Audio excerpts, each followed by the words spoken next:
तुम एक जाहिल हो, तुम इलियास कादरी एक जाली पीर हो, तुम इलियास कादरी 2 नंबर पीर हो, तुम इलियास कादरी पाकिस्तान के सबसे बड़े जाहिल हो जिसको दीन इस्लाम का ए टू जी तो दूर की। अस्सलाम वालेकुम जी। इलियास कादरी जाहिल की बात करना चाहता हूँ। इलियास कादरी ऐसा जाहिल है, वो जाहिल के जिसकी वजह से लोग बेदीन हो रहे हैं, वो जाहिल इलियास कादरी जिसकी वजह से लोग इस्लाम से दूर हो रहे हैं, वो पैसों का पुजारी इलियास कादरी, वो 2 नंबर, 2 नहीं बल्कि 100 नंबर, और वो जाली पीर, पाकिस्तान का सबसे सफ़े अव्वल में जाली पीर इलियास कादरी, कि जो लोगों को दीन में बिगाड़, रद्दो बदल, तब्दीलियां करके आज लोगों के ईमान को ख़राब कर रहा है। मैं ये समझता हूँ, मेरा यही ईमान है कि ऐसे बंदे की कभी भी बख्शिश नहीं हो सकती जो लोगों को दीन इस्लाम की तालीमात में रद्दो बदल, चेंजिंग्स, तब्दीलियां करके दीन इस्लाम को पेश करता है, और सिर्फ अपने पेट की खातर।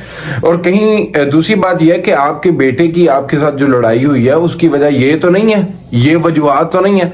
मैं वीडियो आपके सामने रखता हूं इस पागल की, इस इलियास कादरी बुड्ढे की, जाहिल की, इस इलियास कादरी 2 नंबर पाकिस्तान के सबसे बड़े जाली पीर की। और हमें ये कहने में, मानने में कोई आर महसूस नहीं होती, और आपकी कोई इज्जत नहीं है। सफेद दाढ़ी है आपके चेहरे के ऊपर, फिर भी आपकी इलियास कादरी साहब तुम्हारा कोई मुकाम नहीं है, तुम्हारा कोई रुतबा नहीं है। तुम एक जाहिल हो, तुम इलियास कादरी एक जाली पीर हो, तुम इलियास कादरी 2 नंबर पीर हो, तुम इलियास कादरी पाकिस्तान के सबसे बड़े जाहिल हो जिसको दीन इस्लाम का ए टू जी तो दूर की बात, अलिफ बे ते अलिफ बा ता तक नहीं पता। ये वीडियो देखें आप। मौलाना इलियास कादरी साहब, इनको इनके चाहने वालों की तरफ से इल्म का पहाड़ माना जाता है। कादरी साहब जो कि जमात इस्लामी के बानी हैं, मीठे मीठे इस्लामी भाइयों के अमीर हैं, और दुनिया के कई ममालिक में इनका नेटवर्क चलता है। और कादरी साहब के चाहने वाले हजारों लाखों की तादाद में हैं, जो कादरी साहब से अकीदत रखते हैं, कादरी साहब को फॉलो करते हैं और इनकी हर बात को शरीयत मानते हैं। अब ऐसे शख्स को चाहिए तो ये कि वो सोच समझ कर गुफ्तगू करे और कुरान और हदीस से हटकर कोई बात ना कहे। लेकिन कादरी साहब तो कोई ना कोई ऐसा नया शोशा छेड़ते हैं कि बंदा हैरान रह जाता है। अब जरा ये सुने, कादरी साहब सर दर्द का रूहानी इलाज बता रहे हैं, और इलाज का तरीकाकार, दर्द की जगह पर हाथ रख दे और पढ़े दादा साहिब की घोड़ी। ये कोई बुजुर्ग होंगे तो इनकी तरफ ये मंसूब होगा, दादा साहिब की घोड़ी। ये कोई बुजुर्ग होंगे। जनाब कह रहे हैं कि ये कोई बुजुर्ग होंगे, यानी बात शक में है कि ये कोई बुजुर्ग होंगे। कन्फर्म कादरी साहब को भी नहीं पता। दादा साहिब की घोड़ी वही अंधेरी रात। फजूल की बात। फुला का दर्द, फुला की जगह नाम ले, फुला का दर्द फुला जगह का। मसलन जैद का दर्द सर का जाए, सर पे आप दम करना चाहते हैं।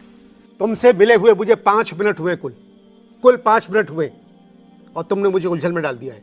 तो यूं कहें, दादा साहिब की घोड़ी वही अंधेरी रात, जैद का दर्द सर का जाए, यही लगी मेरी आस। अल्लाह तौबा। ये पढ़कर 3 मरतबा पढ़े और दम कर दे। मीठे मीठे इस्लामी भाइयों, जरा मीठे मीठे बिदती भाइयों, ये कौन सी सुन्नत है बतलाओ जरा। नबी करीम सल्लल्लाहु अलैहि वसल्लम ने बतलाया है। कादरी साहब शायद ऐसे किस्से कहानियां सुनाते हुए बोल जाते हैं कि मैं अमीर अहले सुन्नत हूँ, ना कि किस्से कहानियां सुनाने का चैंपियन हूँ। हालांकि दर्द तकलीफ के इलाज की कई सारी दुआएं हैं जो प्यारे नबी सल्लल्लाहु अलैहि वसल्लम ने बताई हैं, और ये सही सनद के साथ हदीस की किताबों में मौजूद हैं। जनाब वो लोगों को क्यों नहीं बताते? कुरान और हदीस से ये दूर हैं, और किस्से कहानियों को इन्होंने सीनों से लगाया हुआ है। अब जरा ये देखें, कादरी साहब नमाजी के आगे से गुजरने का तरीका कार बता रहे हैं, लेकिन इससे पहले एक हदीस मुबारक भी सुन लें।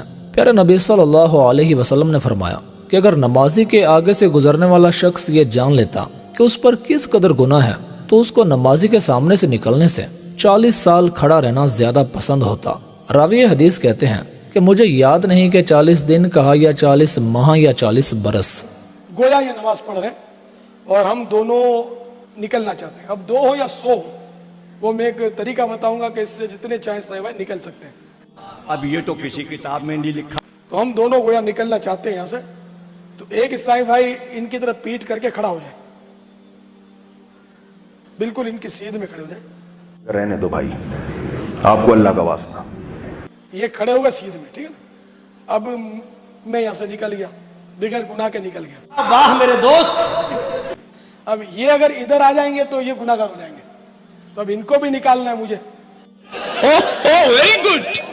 तो अब मैं इनके पीछे खड़ा हो जाऊंगा, इनके लिए मैं सूत्रा बन गया।